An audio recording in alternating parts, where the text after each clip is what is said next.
Yes, I am sicker than I could ever imagine myself to be. With my ticket between my teeth, breathless, I board the rickety old yellow school bus. The driver, that ancient gnome, with his toothless grin, skin the texture of sandpaper, says welcome. Destination, desert of nightmares. And it was mid-morning when we set out into the sea of sand.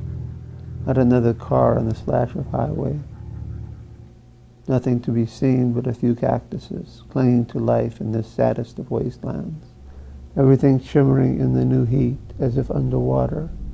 I take a deep breath of the last of the cool air, sweat trickling down my forehead like tiny ants of ice. Become drowsy, listening to the steady rumble of the wheels, and submerge into sleep, flowing. It was snowing so hard I could hardly see, but they were waiting for me at the side door of the hospital like grinning hyenas. This my fourth shock treatment. They pulled me along like some sort of sacrifice, screaming, "No, no."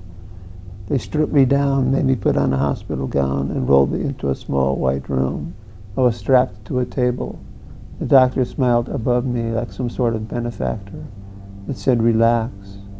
I bit down on the mouthpiece and something went wrong.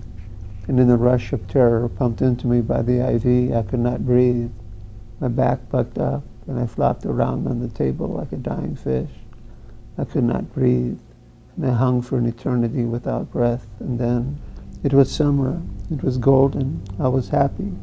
But I heard a young girl sobbing, having just hung up the phone. He won't marry me, and I'm carrying his child. It was Deanna, naked, stepping into a warm bath. A diabetic coma coming on, saying it's better this way. She stopped weeping, laid back in the water.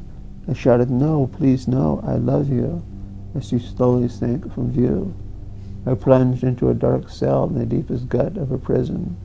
A voice came to me commanding, "Bite your finger off." And I didn't hesitate. I put my finger up to my mouth, bit down with all my strength, watched in horror as I ground to the bone and gristle, till I severed it and spat it into the scum of the toilet.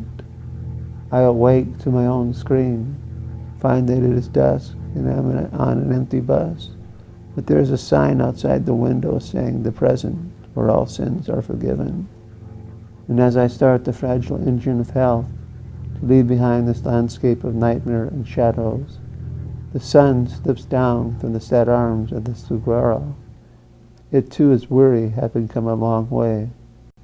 I could be happy with life.